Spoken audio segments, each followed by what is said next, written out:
Hi everyone, if your MetaQuest 3 or MetaQuest 3s controller suddenly stops responding, keeps vibrating or the LED light just won't stop blinking, don't worry.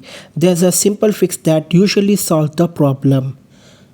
The easiest thing you can do is remove the battery from the controller, leave it for about 5 to 10 seconds, then insert it back in.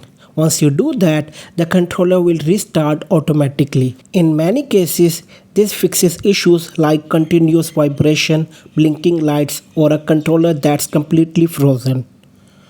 After putting the battery back in, just press any button on the controller and it should reconnect to your headset within a few seconds. And if the problem still isn't fixed, you can also try replacing the battery with a fresh AA battery or reconnecting the controller through the MetaQuest settings.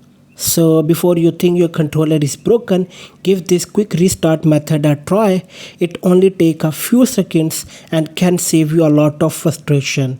If you found this video helpful, don't forget to leave a like, subscribe to the channel, and I'll see you in the next one.